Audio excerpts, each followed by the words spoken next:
Good afternoon for everyone who's joining us from around the state and maybe beyond. For those of you who have never met, my name is Kyle Wingfield. I'm the president and CEO of the Georgia Public Policy Foundation, and we're delighted that you have joined us today. We had hoped to see all of you in person today. We had a great lunchtime event scheduled and arranged, and the food was going to be great and all that. And obviously, coronavirus had other ideas. So we're very grateful that you've taken the time to join us in this medium, which we've all become much more familiar with over the past month.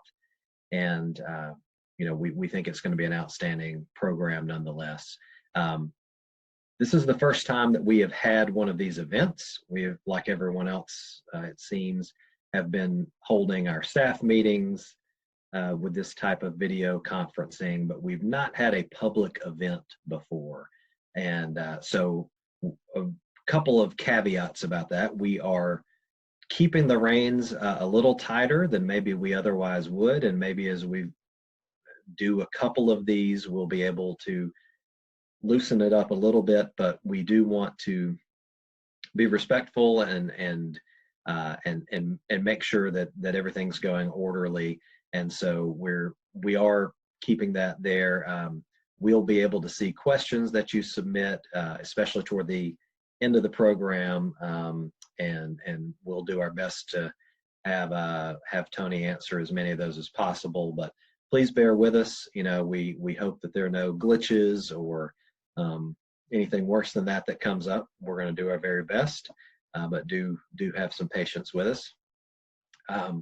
I did want to point out some of the other work that we have been doing as an organization. Of course, we are a trusted resource for voters and elected officials around the state of Georgia, and we provide actionable solutions to real-life problems by bringing people together, in forums like this one. And so we have issued a list of policy recommendations for the state as it tries to tackle the coronavirus. That was about a month ago at this point. We've been issuing regular commentaries about the situation. We also this week released an issue analysis about the teachers' retirement system of Georgia and maybe some of the implications of this for that. And so we've got more coming through the pipeline, just various aspects of how this situation is affecting the state of Georgia in many different ways, and how we can be better prepared to deal with it and to come out of it as a better state. Related to this event, wanted to let everybody know there should be a poll at the end. It's going to be very, very short, just a couple of questions. We do want to get feedback because, as I said, we'll be doing this again. And so please let us know about that. And my final reminder, as I do when we have our live events, we are a privately funded organization. We don't solicit or accept any government funding, and that includes the latest round of small business loans and everything coming through the various packages that Congress has been passing. So if you like the work we do and you want to support it, I would encourage you to go to our website, georgiapolicy.org/donate, and we would be very happy to have your support. But with all that said, let's get started with the program. Normally at these events, I don't give a lengthy introduction of the speaker because we have a printed bio right in front of everyone at their table. We had that in the event promotional materials, but you don't have that necessarily right at hand. So I'm going to give a little bit more of Tony's bio than I normally would. He, of course, was named the Executive Director of the Federal Interagency Council on Crime Prevention and Improving Reentry on February 6th of this year, so right before everything went crazy. He is the pastor of the Maranatha Baptist Church in Plains, Georgia, where his congregation includes, of course, former President Jimmy Carter, and he's a chaplain for the Secret Service in Southwest Georgia. Past work includes being appointed by Governor Nathan Deal in 2012 to the State Charter School Commission.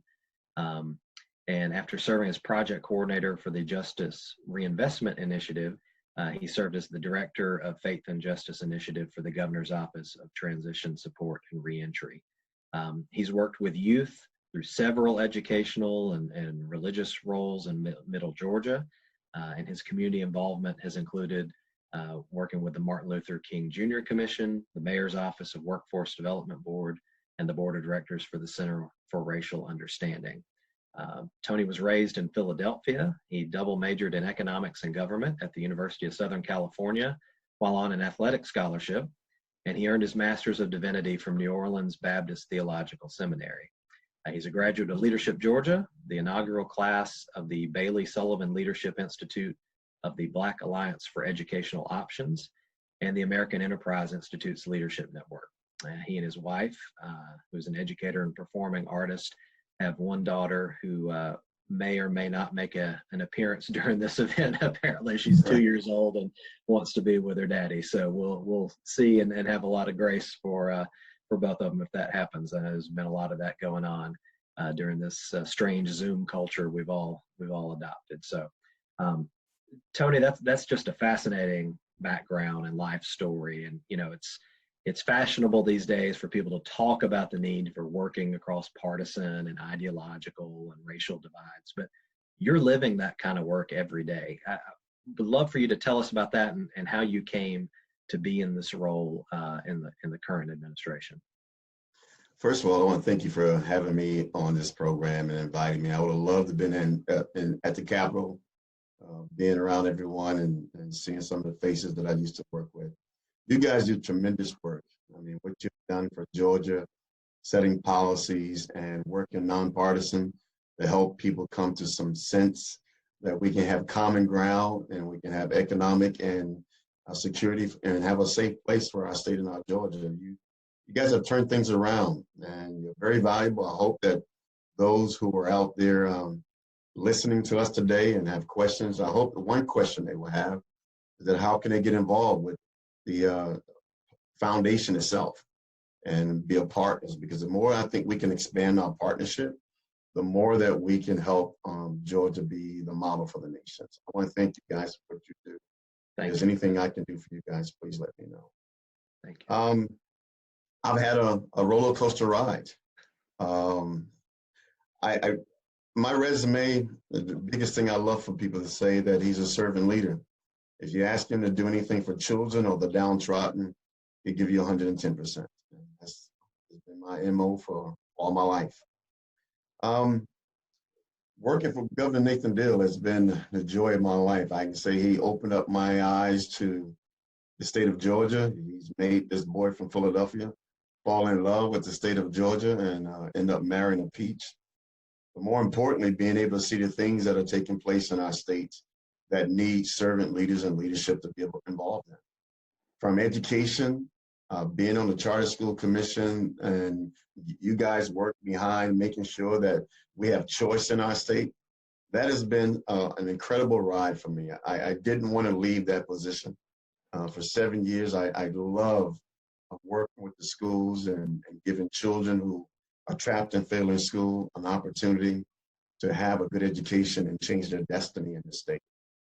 And then working with the Governor's Office of Transition Support and Reentry, and working with DCS at the same time, going around working with faith leaders around the state, working with those in Department of Correction, DJJ, all our state agencies, has been absolutely incredible for me to see all of Georgia, both rural and inner city. And some of our problems that we have in our state and some of the good things that we have common ground. And so there's one Georgia. It shouldn't be this climate that we have of North Georgia, Atlanta, and then South Georgia. We just have one Georgia that needs all of our help. And then after my time was up with the state, a week later, I get a phone call from President Jimmy Carter asking me to consider being the pastor at Maranatha Baptist Church. I can't even explain to you. I still have the voice message on my phone because I missed the call. Because myself, just like other people who be out there, we push unknown calls to voicemail. And I pushed the call to voicemail because I didn't know what it was. And listened to the call about an hour later, and it was President Carter asking me to come to Plains to be the a pastor at Maranatha Baptist Church. And I want to tell you, Kyle, I've never seen anything like it in my entire life. To go down to a church that in 1976, a split from a Southern Baptist church because they wouldn't allow an African American to join that particular church. And 20 members started Maranatha Baptist Church, including the Carters. And today in 2019, I'm the first African American pastor there, a predominantly white church, where people come from all around the world just to spend some time with JC. And it's my job to make sure they leave there knowing a little bit more about the real JC. And so I have a big task there. And then 2 months ago, and I think it started way before 2 months ago. Actually, it started in October of last year. I got a call from Jerron Smith, who works at the White House. And I had talked to him and a brother by the name of Gerard Robinson several years prior when the administration first took over, and did some consulting work with them as we were having conversations about prison reform. And we flew them out here. We flew Gerard and Jerron out here to take a look at what Georgia was doing, because we were doing some phenomenal things. And we made recommendations to them, and that led to them copying most of what Georgia's done through the First Step Act, along with Congressman Collins' recommendations, along with Governor Nathan Deal's input and his staff input. The First Step Act was modeled after Georgia. And so fast forward in October, I got a phone call asking me, could I make some recommendations on what the executive director for as a reentry czar would look like? And I gave them 20 names. I gave them some names of people in Georgia, some people outside of Georgia that I thought would do a great job. And then they came back to me a month later and asked me what I considered, and I turned it down. I said, because I didn't want to go through this whole thing of a bipartisan and a Senate confirmation hearing and putting my family through this and having people label me as this and label me as that. And I enjoy what I do in the state of Georgia. And from October to, I want to say, December, I turned it down 3 times. Had 3 trips to the White House. They gave me a tour of the White House. Incredible team they have there, meeting Jared Kushner and Brooke Rollins and all the leaders in the West Wing and telling me what their vision was. And then I want to say sometime in January, talks got heated up about the fact of what I considered a position. And I said yes. And then one day, about a month later, I heard them, my messages was beeping on my phone at 5:30 in the morning. And I was laying in bed with my daughter. I really didn't want to get up, but I said, I better get up because it could be that there's something wrong with President Carter. It could be Secret Service. So I got up and I looked at my phone, and all of a sudden there was a text that said, congratulations, does this mean you're leaving Plains? I go, what in the world are you talking about? I turned on the light, clicked on the link, and it said that President Donald Trump plans on appointing a Georgia pastor as reentry czar. Oh my God. So immediately I had to call the deacons of our church at 7 o'clock in the morning. And then I had to call President Carter and get a meeting with all of them, because President Carter is also a deacon of the church, and so is his wife. And so I had to go to the presidential compound and sit down and talk with him and tell him about what this position entails and how it could benefit our nation as well as the state of Georgia. And he said, I have one question. Does this mean you're going to stop being my pastor? I told him, no, sir, I have no plans on stop being your pastor. He said, well, then I support you 100%. You have to take the position. And then the deacons called me and they all gave me their consent. And it's been a roller coaster ride ever since. I feel like I'm living a dream, because when I left the state, I thought I was done with working in government. I thought I was just going to minister at the church, but God had other plans. Well, we need great people in important positions like that. So we're grateful as a state and as a nation that you finally said yes after all those no's. You mentioned the First Step Act, and I do want to ask you about that here in a little bit. But first, obviously, and I've referenced it already, much of our attention these days is focused on COVID-19 and the pandemic, and our prison population is particularly vulnerable to these kind of highly virulent diseases. And so, let's start by having you tell us a little bit about how the administration's responding, the difficulties that you're trying to work through, and some possible next steps to protect our prison population while not sacrificing public safety. Every state in the union is having problems right now trying to protect our returning citizens inside our prisons. Our men and women are very vulnerable to this virus that's plagued our whole nation and the world. Of the 122 facilities that we have under BOP supervision, 45 of those facilities right now have been able to we've had people that's been diagnosed with being positive. We have 14 residential reentry facilities have been affected also nationwide. We've had over 21 deaths inside our facilities because of it. But some of the things that we're looking at doing currently right now, we're making sure that every staff person and vendor that comes inside our facilities are being tested for whether or not they have a fever or symptoms of this virus as well.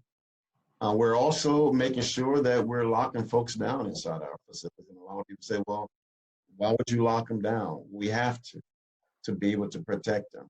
We're feeding them inside their dorms, inside their cells now. We stopped visitations. We stopped transferring folks right now. We're putting people on what we call home confinement. We've had over 1,500 people within the last month and a half that we sent home on home confinement. All individuals in our facilities, including staff, are screened. I know it's hurting people who want to visit their loved ones, but we have to take those necessary precautions to make sure that we're protecting those who's inside our prisons. We have over 1,500 applications that are pending for compassionate release. And we're working through those applications to make sure that we get an opportunity to send them home. We also have about 900 applications pending for folks who want to come home because of the First Step Act that was passed as well. So we're working through those. To release 1,500 people in a month's time in our facilities and BOP is an incredible Herculean feat, to say the least.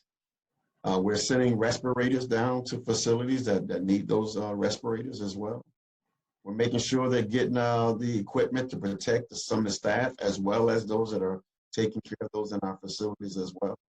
So we believe that we're doing all the necessary steps and we're constantly monitoring those plans to make sure that it works to stop the spread of the virus in those populations in our prisons.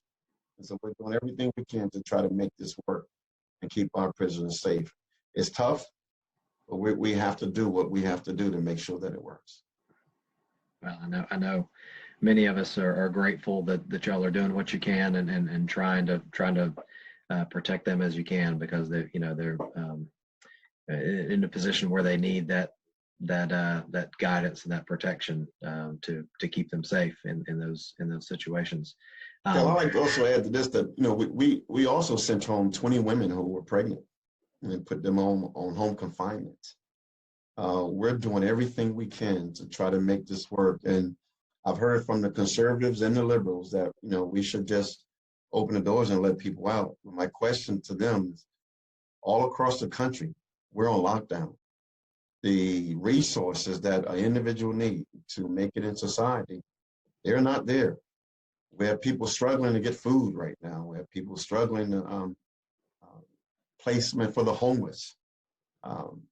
So if you release folks, especially the elderly, who are getting 3 meals a day, who have access to health care, who have access to health care if they get sick, if you release them to nowhere, they're going to be out back on our population. You put them in a worse situation. I don't believe that's not the humane thing. I just don't believe that's the humane thing to do. And so we're working on ways to make sure that we vet every application, every petition, to make sure they have those resources.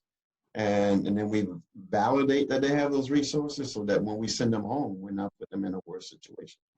I think we're going to be better off in this situation because we're learning some best practices on making sure that people have the resources when they come home. Well, and obviously those are considerations that are high on the list whenever people are reentering society after being in a prison. And so let's talk about those reform efforts that we've seen, specifically the First Step Act. From where you sit, how is that working? What sort of results are we seeing, and what are some ways that maybe its implementation can be improved? We're seeing a lot of results on the First Step Act. I mean, there's a record number of individuals in December that spent some time home with their families for the first time ever. We're seeing men and women who are coming home right now because of the Fair Sentencing Act that's made it retroactive as part of the First Step Act as well, getting an opportunity to spend some time with their families. We're seeing a risk need assessment, similar to what we have in Georgia called the pattern, being implemented in our prisons and making sure that every person in our facility gets a risk needs assessment done on them.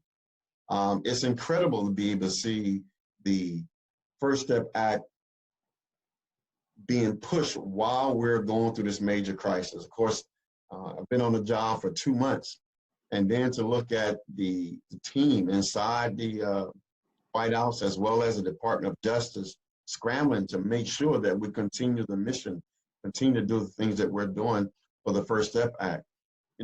We have those who was locked up because of 3 strikes you're out. Now their sentences turned into a 25-year sentence instead of having these 3 strikes you're out for nonviolent offenders inside our facilities. It gives judges more flexibility, and more than ever do we need judges to have more flexibility right now with this crisis that we have, because right now we're trying to make sure that those that don't deserve to be in prisons don't come to our prisons right now. And let's find alternate ways, whether it's some type of supervision, home confinement, or ankle bracelet, to monitor them and to supervise them. These efforts that has taken place with the First Step Act has been absolutely incredible. Fair Sentencing Act, to help sentencing disparity between crack cocaine, that's huge. You hear inmates talking about it all the time inside of our facilities. We've had over 3,000 people who were convicted of crack offenses before the law went into effect. That has helped them out tremendously. This bill also stopped the shackling of pregnant women, giving them some decency inside our facilities. And then they expand the cap on good time credit. We're seeing people getting good time credit and coming home early inside our facilities as well. And so this has helped us, especially during this time that we have with this virus as it's taking place and hurting our country as well. Very good, very good. Do you see, and let me take a moment and just remind people, in the chat function or the Q&A, send questions. We will get to those in about 20 minutes or so. We've got a little bit more of our prepared program to get through, but you can go ahead and be thinking about those and sending those. Moving beyond the First Step Act, do you believe there's momentum for more reform on the federal level? I do, especially in light of what we're going through right now in our nation. The same people who was on the front lines during the time that we started talking about reentry, helping those who are coming home from our prisons, they're still there. And some of them are still doing the heavy lifting right now. All across America, I believe we have states that are looking at ways of implementing parts of the First Step Act, or looking at ways of taking their state policies and copying what we're doing on the federal level with the First Step Act. You look at places like Nebraska, where they've eased the restrictions on occupational license to make sure that people can, once they leave their facilities, they can come out and work hard and make a decent living. You look at what we did with Kansas, Nebraska, New Hampshire, Tennessee, all had bills pending to do away with roadblocks for the populations and help them become productive citizens. That's a game changer. Mississippi introduced reform, and they've seen a prison expenditure cut by 40%, as well as their population inside their prisons has been cut by 11%. You look at what's happening down in Florida. Florida, they passed a First Step Act that's similar to what we've done on the federal level. And then they're also looking at focusing on juveniles and coming up with diversion programs. Alaska is looking at ways of making sure that they do away with their mandatory minimums. And then Nevada, of course, in the state of Nevada, I had an opportunity to visit, I believe it was called Hope for Prisoners, a program run by John Ponder, who had a federal offense, where the person that incarcerated him became his mentor. The person that arrested him became his mentor. And when he got out, he started a program called Hope for Prisoners. And that program, I believe, is a model for the country. That program have individuals who have been arrested by their officers, and now their officers are their mentors, helping them while they were in prison, and then also helping them while they were out of prison. One of the best stories I heard, well, a gentleman, an officer, he found a young lady on the streets addicted to cocaine. She was arrested that night. She was pregnant. And now he's the mentor to her and her son. And that changes the whole culture, the stigma. It makes officers safer. It cuts down on our expenditures and saves taxpayers dollars to make sure that we're stopping the flow of mass incarceration in our state and giving those who are nonviolent a second chance to get back on their feet, and sometimes 2, 3, and 4 chances to get back on their feet. It's crisis interventions like that is taking place all across our country. Minnesota have examined rules of solitary confinement. They're moving on. A lot of our states are copying what Georgia has done and sending people to Georgia to see how did Georgia take the steps from the Criminal Justice Reform Council all the way to implementing the things that Governor Nathan Deal has called for to change the way we do things in prisons. Utah, for example, there's reported $18.9 million of reinvestment and resources to expand in community services and helping out with juveniles all across the state. And finally, I believe what we've done in Georgia, I don't think we can turn back from that.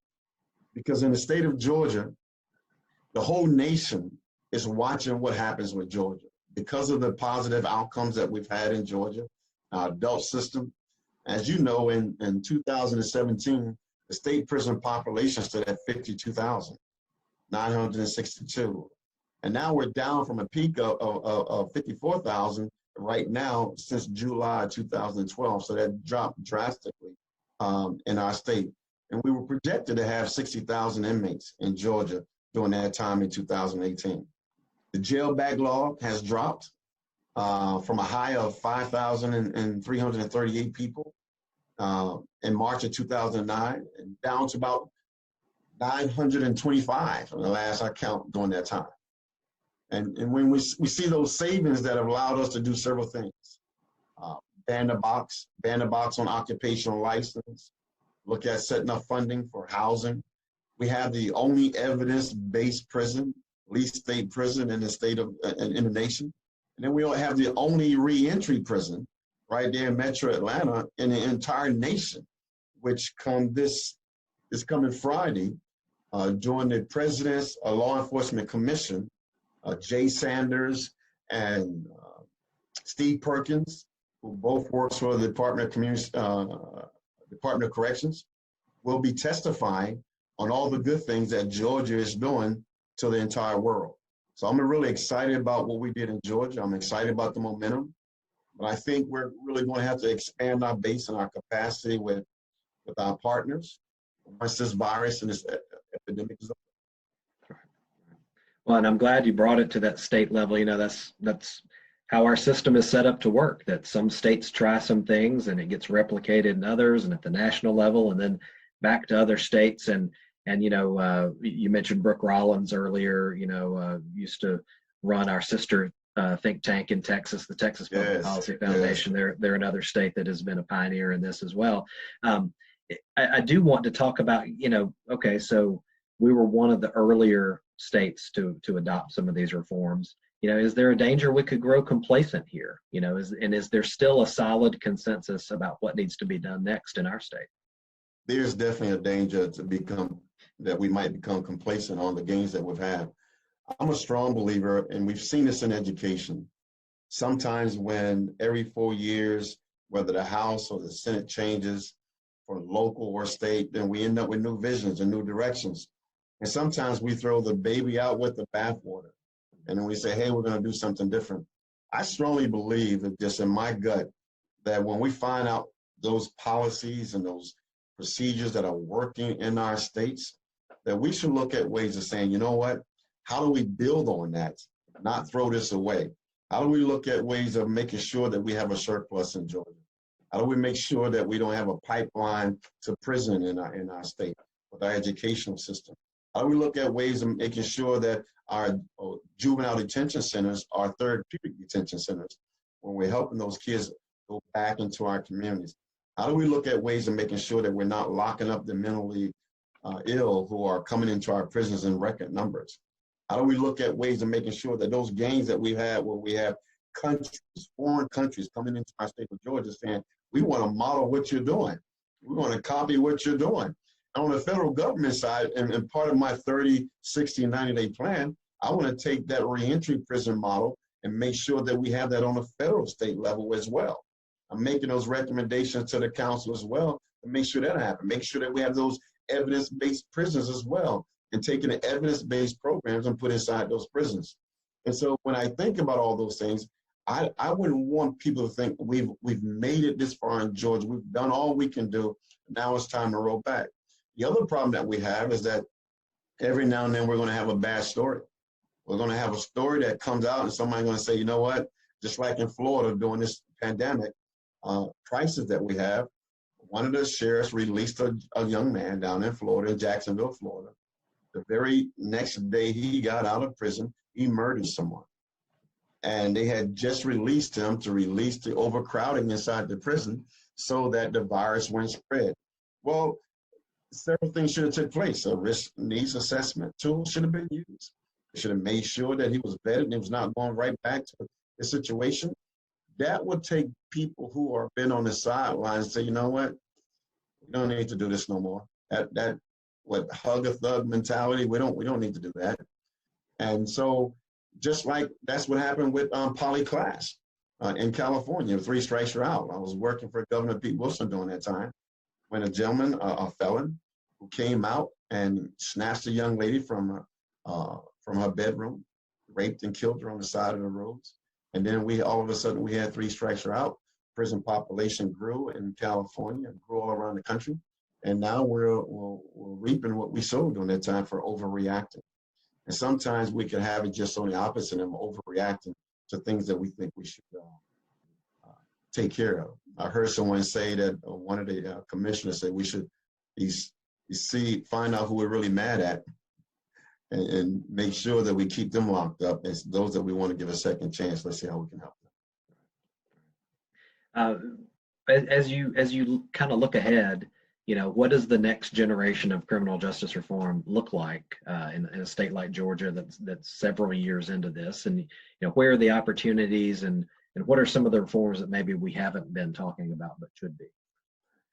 I think, to me, and I think of the next steps, is that making sure that when we pass legislation and we spend so much political capital and resources to make these legislations come to life, that we implement them. And because, the First Step Act sounds great on paper. We have evidence that some things are working. But how do we continue that momentum? Because we're going to come across risk needs assessments that might not work in certain states.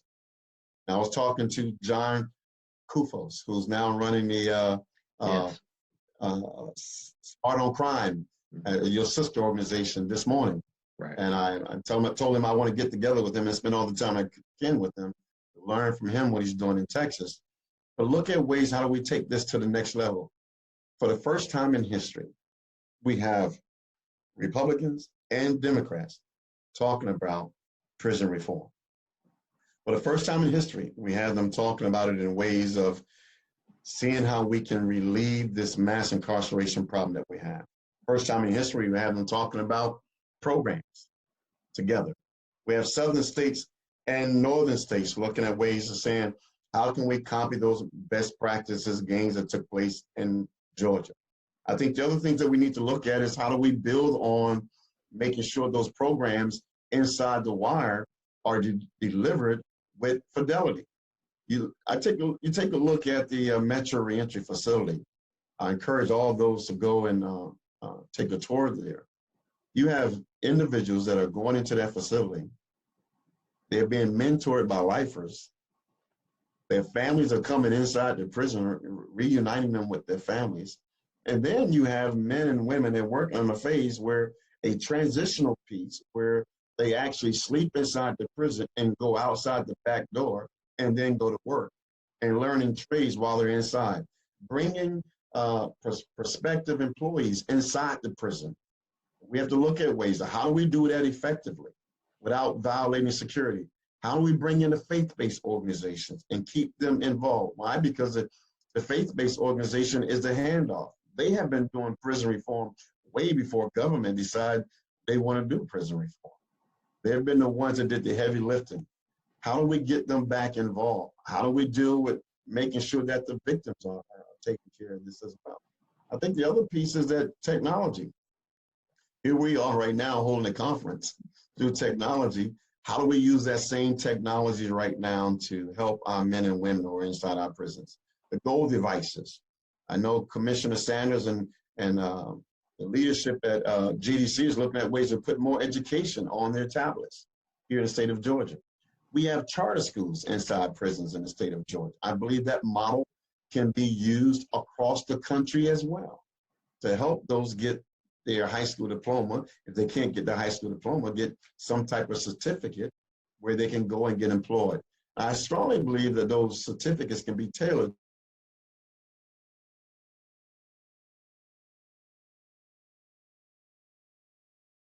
to surface. We have prisons right now that are making masks to help out right now in this crisis where we are short on resources right now as pertains to getting masks to our hospitals. So men and women inside our prisons are doing some of that work. How do we look at ways of paying their fines, their child support, as well as allowing them to have a living wage while they're working inside the prison so that when they come home, they're not a burden on the taxpayers when they come home? I think we have to look at that as well. And then finally, I want to also say that we're allowing men and women to call home and do video conferencing for free on the federal level. We have to make sure that that's not a burden anymore to the taxpayers, as well as those who are incarcerated, to look at ways of how do we unite them with their families and get that family piece back in. And we're not talking about mental health enough either. A large part of our prisons, we have people who are suffering from mental illness inside our prisons, and we're better than that. And veterans, that's my biggest point. That has become a pet peeve for me. Too many men and women have served in our wars for our country and come home with Old Glory on their shoulders to a parade and greeting their children in the airports, loved ones at the airports. And months later, we find them in our prisons. I just believe, Kyle, that we're a better nation than that. There's so much that some of our prisons have what we call now veteran dorms. I think we can do something better than that. I think we can help proactively with veteran courts like Governor Nathan Deal did, but also inside our facilities, find ways to get them back restored in our communities. I'm so glad you touched on veterans, on education, and on mental health. The mental health, I think in particular, is an area that, when you talk about that transition from one administration to another, obviously public health is a big concern for this current governor. It was before the pandemic. It will be, on an even larger scale now, and dealing with that and getting people, just as we did with people who were drug offenders, who needed treatment, not punishment. Similar kind of thing here, and maybe that's an area that's ripe for some common ground and some consensus going forward. We've got a number of questions, so I want to go ahead and get onto those. There's one very practical one here from Laverne Spruill, and it is going back to the beginning of your presentation regarding the condition and position of the prisons. What is the sanitation procedure for the prisons during this pandemic that will also help lower cases of infection? Well, I want to say this, a lot of people ask about the sanitation, cleanliness inside our prisons. And I've been in prisons all over this nation. And I want to say some of our prisons are cleaner than some of our schools because we have people constantly cleaning inside our prisons. But I can tell you this, on a federal level, we've stepped up that because of this crisis that we're having. We have people that are cleaning every day now, every hour. They're making sure that this virus is not spreading. And we've put down some guidelines to make sure that takes place. So you can go to the BOP webpage and look at some of those guidelines that we have and make sure that our prisons are clean and safe, and we're using the right equipment to make sure that this virus don't spread as rapidly as it has spread in some of our cities. We have a tough job to make it happen, absolutely. Will there be more recommendations coming out of this crisis? Absolutely. Are we doing everything we can to save lives? Absolutely. We understand that those who are in our prisons are more vulnerable than some of those who are out outside in our communities. One of the things I got a lot of phone calls with folks saying, what are you going to do about the elderly who are in their 70s and 80s inside our prisons, and how can they come home? And I said, I would love to release them. I would love to make a recommendation that we send them out right now. But some of them are in there for some very violent cases. And then some, if we do release them right now, they have no place to go. Currently, right now, if we release, let's say 500, 90% of them, when their families are not even there, their loved ones are not in there.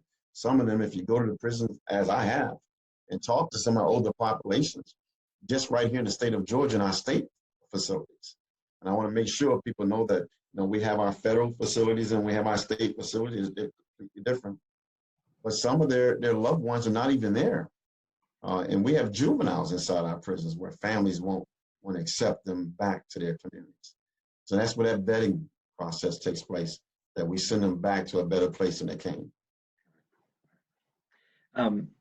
Broadening it out a little bit here, there's a question from Lee Robbins. What is your vision for a national reentry plan and prison reform? You talked about kind of the 30 to 60, 90 day recommendations earlier. Maybe you could expound on that a little bit.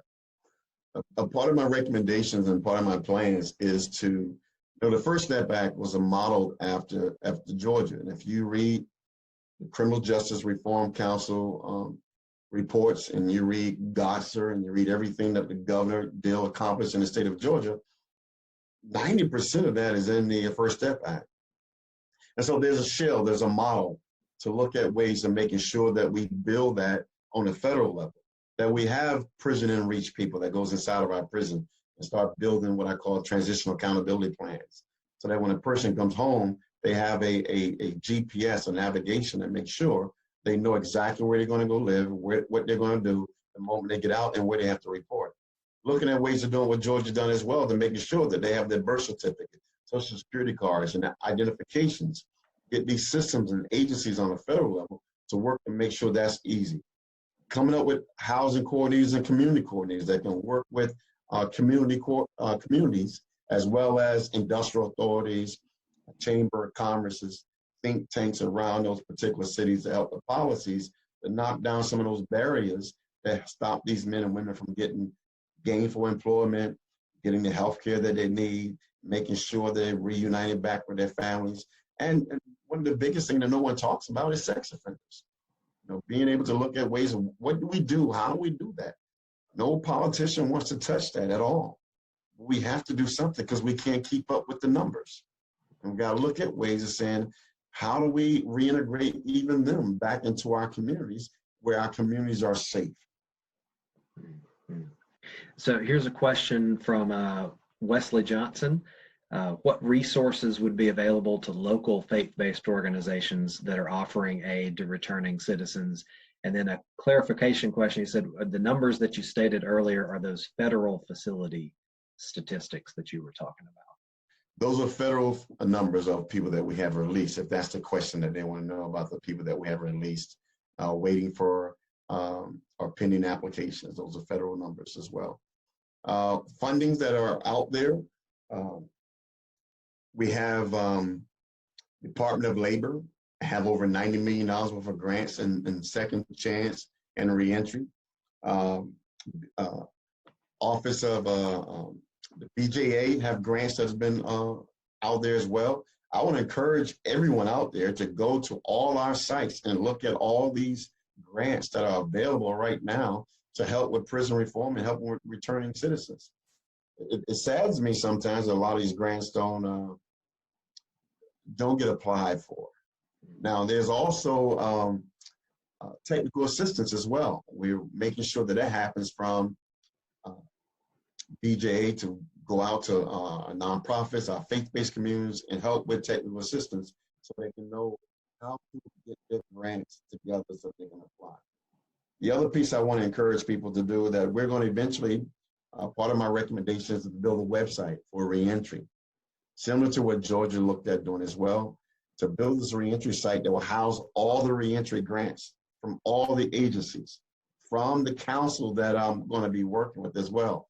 Because as I'm speaking now, you'll probably have people going to all these different agencies because every agency has reentry grants. It makes no sense to do them in silos. Why not put them all together? Why not work collaboratively to launch these grants? Or why not work inside these communities and states and say, here's what's available and here's how we're working together? Because there could be some duplication. There's duplication. That's a waste of taxpayers' dollars. And so let's look at ways of making sure that happens. And so I'll leave my contact information as well so that people can reach out to me and I can point you in directions. We have multiple grants that are out there right now where folks can apply. I can't really get involved and talk about those grants right now, especially if you know me, but then I can't point you in the right direction for conflict of interest. Okay.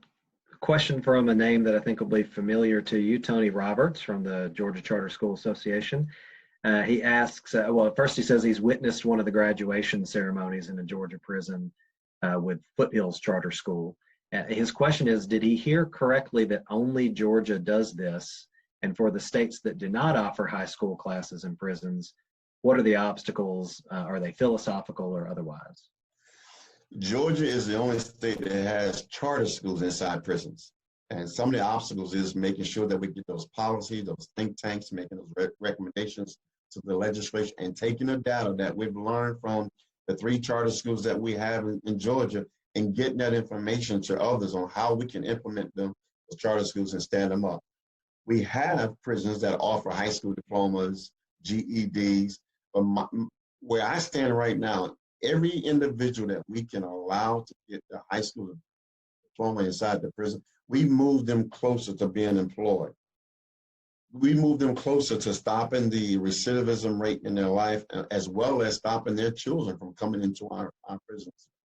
I've attended just about every graduation of our charter schools inside our prisons, and to see the life-changing people get an opportunity to, what I call stack paper. When you're inside a prison, the only way you're gonna make it when you get outside the prison, you have to be stacking paper. I've taken welding, I've taken heating and air, I have my high school diploma, I'm ready to be released, I have my transitional accountability plan, I know where I'm going to live, I know who's my probation officer. I've stacked those papers and now I have a GPS, something to navigate my way back into the communities and make that transition and have a smooth handoff for what I call the community to accept me as a returning citizen. It's not enough just to offer a program, but make sure that those programs count when they get in. We've done GEDs, and rightfully so, that gives people hope. But can we take it further? We've also looked at ways of making sure that we bring colleges inside our prison. Part of the pilot program for the First Step Act is also Pell Grants. We're installing Pell Grant pilot programs across the nation in our federal facilities, as well as offering it to our state facilities as well. So if anybody can make this happen, and Tony Roberts, my brother from another, who's also a pastor, I believe that Tony Roberts can make that happen. And I truly miss the Charter School Association. I would love to see them inside our prison. And lastly, I say this, we're getting younger and younger and younger people coming into our prisons. and they're getting long terms. And majority of them are coming into our prisons without a high school diploma. We're going to pay for them regardless. So if we're going to pay for them, let's make sure that corrections is doing one thing. That's correcting their behavior and correcting their pathways and giving them a whole new pathway. Because maybe we couldn't get them their high school diploma because, quite frankly, some of our failing schools are no worse than what we have in some of our prisons. When we talk about obstacles to people being able to, to get jobs, the need to stack paper and all the other things, there's a question here from John Marsh. What about tort reform, whereby employers are not held liable for the actions of the previously incarcerated? Is that something that could be considered? I believe that's another step that we have to do. We've already to the point where we will bond the returning citizens to make sure that if they lose, an employee lose something or they steal something or break something, that employee is bonded. I think we have to get to the point of changing the law so that those who are hiring the returning citizen are not liable as well. And I think that'll encourage more people to want to hire them. I agree with that wholeheartedly. I think that's some of the recommendations that I've seen across the country that employers want. I believe that's something that think tanks and policy people that we need to be pushing. Yeah, another question. This comes from Kit Cummings, who says they're behind you all the way. Asks your stance on mandatory minimum sentencing. I know you made a reference to that in one of your earlier answers, but maybe a little bit more on that. I think we have to look at, a lot of times these mandatory minimums do not give judges discretions. And I think what we have to do is look at ways of allowing those local judges to have the discretion to be able to say, you know what, I know this is mandatory, but here's what I want to do. And I've seen it work in some cases. Those mandatory minimums sometimes crowds our facilities. I'll give you an example. Sometimes we've had mandatory minimums on the book where those who need rehab for drug offenses do not need to be in our prisons. But because of those mandatory minimums, instead of giving a person an opportunity to go get treatment, we've locked them up. And I think some of those same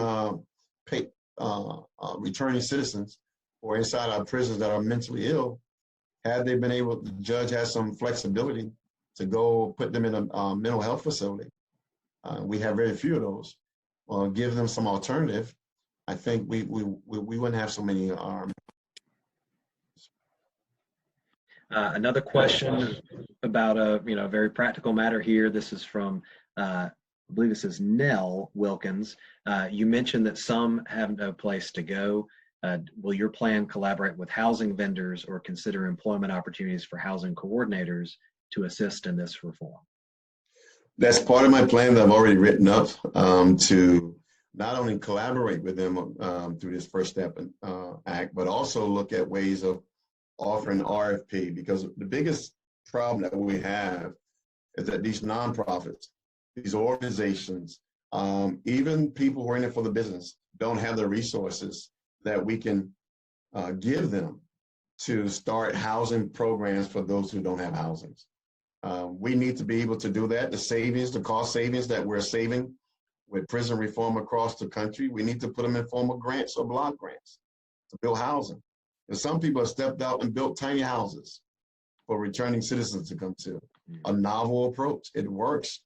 Let's look at ways of expanding those things, but doing it in a way where we're just not warehousing them in places where someone just can make a profit off that returning citizen, but doing it in a way they can help navigate that reentry plan that they have in a holistic way and stand that person back up on their feet.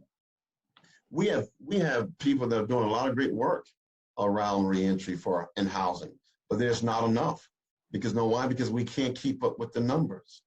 We have a lot of people that's coming home from our prisons, and we can't keep up with the numbers, as well as jobs. We have a lot of people that want to hire our returning citizens, but we got to give them the tools inside, prepare them when they get ready to come home, and then have people walk side by side with them as they get ready to go in and teach them a whole new mindset.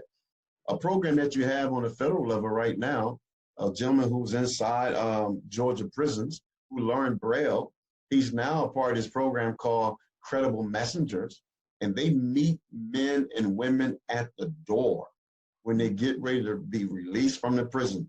These are former incarcerated men and women who meet them at the door and then walk them through, actually become their GPS provider, become their outside reentry provider, and then hold them accountable. Take them to get housing, take them to get a job. And these are people who they trust, credible messengers who they trust. And we got to expand those programs. There's a great pilot program that's been done on the federal level. I think it's something that can be done with juveniles as well. And so I'm looking forward to make that happen. But you know, some of our supervision laws don't allow that to happen. But we got to look at ways of mending those regulations so that we can make sure that we have the opportunity to change the behavior. Another question here that kind of relates to that stacking paper you were talking about earlier. Nothing, whether it's housing, jobs, or school, can be obtained without an ID, birth certificate, and social security card. What can you do to influence the state of Georgia to get these documents before people are released? And if inmates can be taken to doctor's appointments in court, surely they can be taken to the DMV or vital records departments. Well, I want to say to that person that asked that question, Georgia's doing a fantastic job with that right now. They have a organization, a party organization right now that pull down the birth certificates and the IDs right now and put them into their scribes and make sure that either the individual that's leaving right now is getting their birth certificates and IDs, or making sure that their supervising officer can pull it down and give them a copy of it when they get out as well until they get the original copy. So they're doing it right now, but is it effective as it should be? Keep in mind what Governor Nathan Deal did with a bipartisan legislature, the Criminal Justice Reform Council, GONSER, DCS, Department of Community Supervision, DJJ. We're 4 to 8 years in. Have we missed some folks? Absolutely. Is it 100% correct right now? No, but they're doing everything they can. And I believe what Georgia has done is another model for the whole country. How do we get these federal agencies to sign MOUs with the organizations that hand out the driver's license, social security cards, the IDs, making sure that when an individual leaves, they have those things. And that's a priority on my list. It's at the top of the list to make sure that that happens. And Georgia's leading the way right now in that. I applaud Georgia for making it happen. I remember people like Renee Sneed and Commissioner Bell and all of them forcing everyone to make sure, now not really forced, but getting them all together to make sure that happened. And Kyle, one of the things that they did, the state agencies had a quarterly meeting where they got together and they talked about what are some of the barriers. And IDs, jobs, housing, all those things was a barrier. Then they put their mind together collectively to look at ways of how do we knock down those barriers. Is it the policy, is it legislation, or is it something that we can do as commissioners to make that happen? So what happened there in Georgia, I would like to say it's almost like Vegas. It's not going to stay in Georgia. We're going to implement that on a national level as well, allowing those agencies, which is the Interagency Reentry Council that I'm now the director of. We're going to be meeting like that and look at those barriers and making sure that men and women are getting those IDs and birth certificates and social security card before they leave. Because you're right, they can't get a job, they can't get housing, they can't get any of that. It's like as though we throw them out into la la land. And that's my point about just opening up the doors because of the COVID-19 and saying, go. We're going to make sure that we cross every T, dot every I. If not, we're putting them in a worse situation that we attain them. All right. Question, we've talked about skills development. This one's more about soft skills, and it comes from someone who definitely knows about the need for that with the people he works with, Bill McGann from Georgia Works. He writes lots of efforts given to providing skills to those incarcerated, but what about working on their habits? Do you think enough is being invested in programs that help returning citizens work on their work habits, overcoming adversity, showing up on time, communication, et cetera? I think, let me just say this, Georgia Works is a great program, something that should be modeled across the country without a doubt. But I strongly believe he's absolutely right. We have to get those programs and start doing those soft skills inside. And we have to be intentional with them. And then take those service providers on the outside and make sure that you just don't have a program that you have an idea, that it's a program that's evidence-based. You're using all the tools and measurements to make sure that these individuals have this continual learning once they leave the facility and developing those bad habits.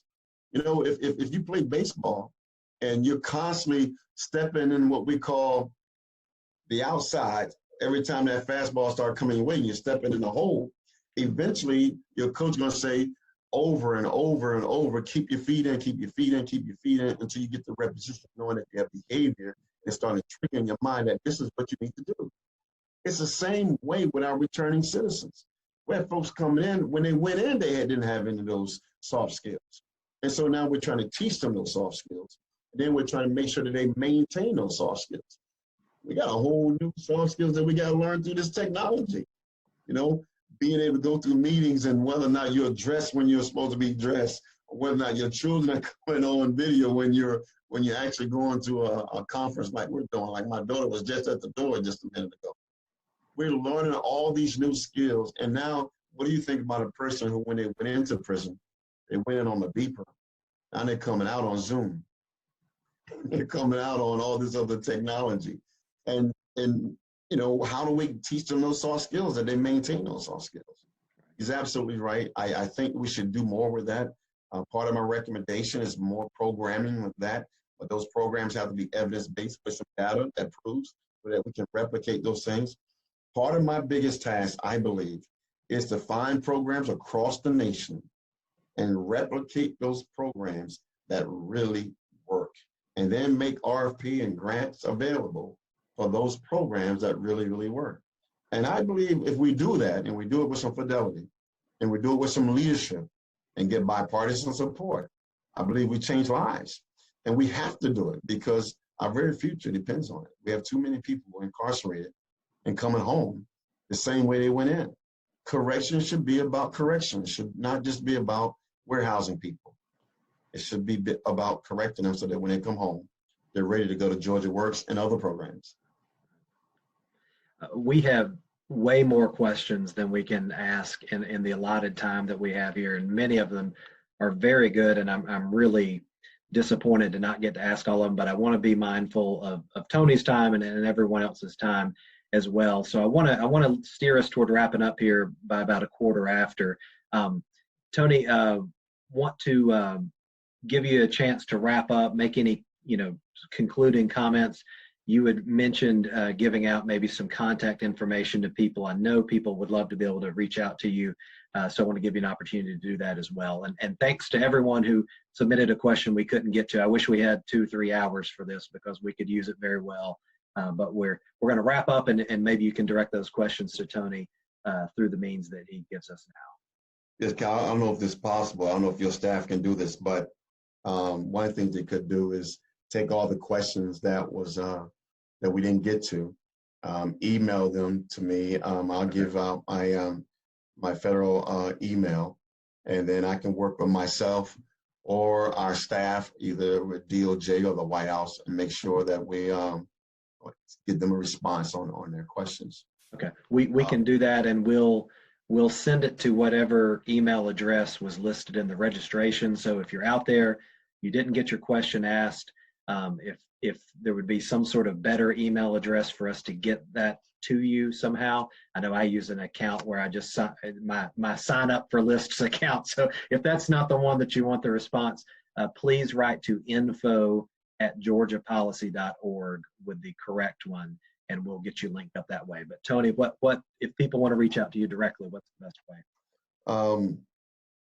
My email is john.lowden, LOWDEN, at usdoj.gov. Great. That's john.lowden at usdoj.gov.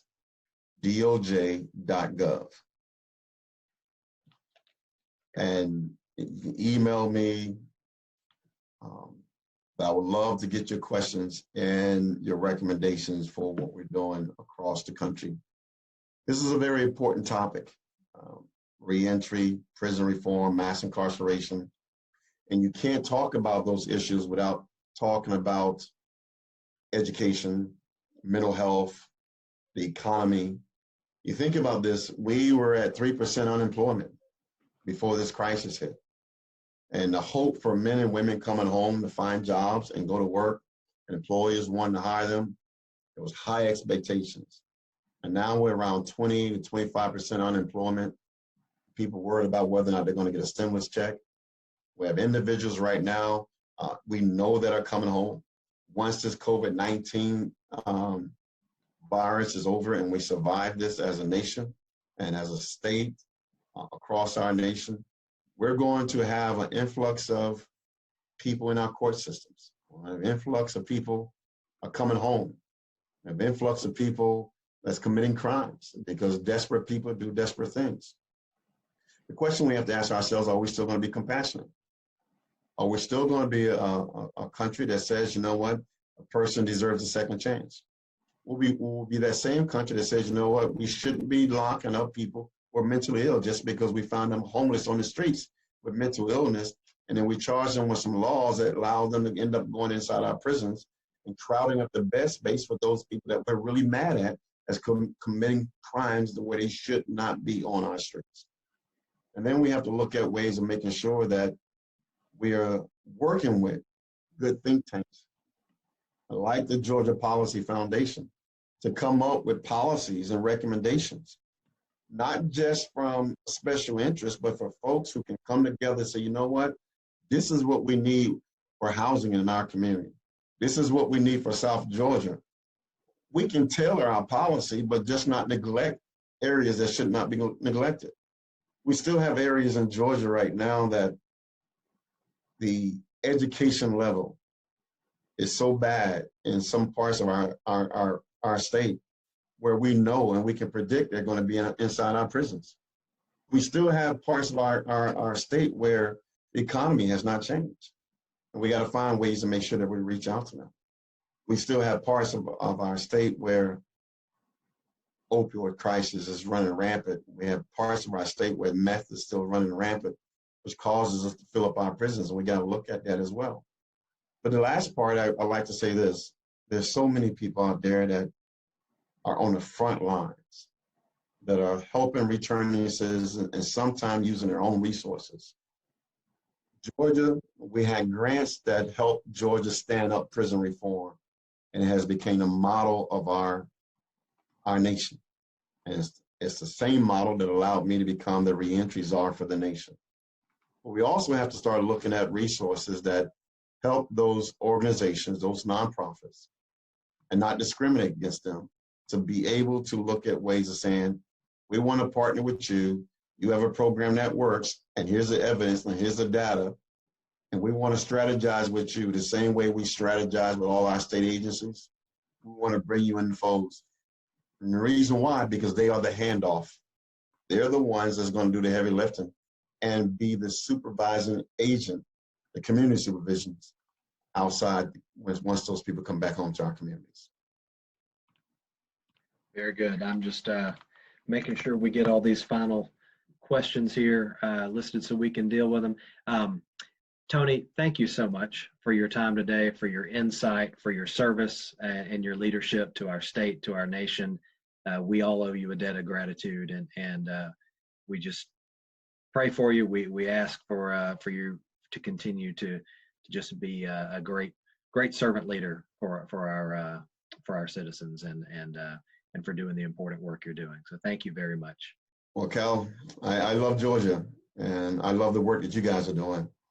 You know, you had Tony Roberts. I didn't know Tony Roberts was going to be out there listening. I'm just in awe that he was out there.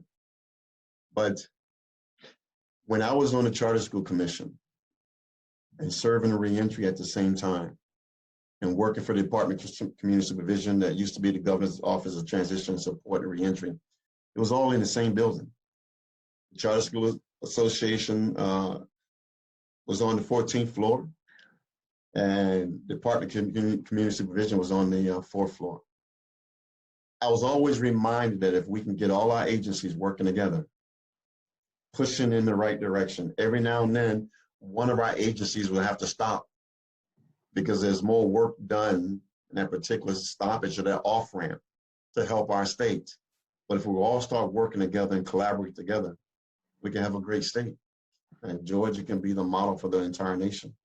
That we shouldn't plan our 5, 10, 15-year, 20-year plans in a vacuum where we're not collaborating together.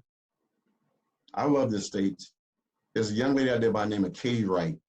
Katie Wright is in her late 80s. She goes to Phillips State Prison every day of the week. She hasn't been able to go because Phillips Prison is on lockdown right now. This 80-year-old white woman goes into the prison to help lifers who need hope to come back into our communities. I was with her when I had my first tour in that prison, and she walked me into a place that's, I want to say, is the hospice inside the prison. And inside that prison, I saw a young man making his transition. And the first thing he said to me, "Can you just get some pastors to come up here and pray for me?" Right then and there, I got bit by the bug of knowing that we have to make Georgia better and be able to allow those who want to serve like Katie to be servant leaders with a servant heart, to be able to help our great state. That's what you do. That's what the Georgia Policy Foundation do. That's what your sister agencies around the country do. That's the only way we're going to make this place better. And I applaud you guys. I am grateful because every one of those people out there that had questions, I became the turtle sitting on the fence for the work that they did to make Georgia #1 in our nation for prison reform. It allowed me to get on the fence and to get another job to do more work. So I'm grateful. I owe Georgia a great debt instead of Georgia owing me. Thank you.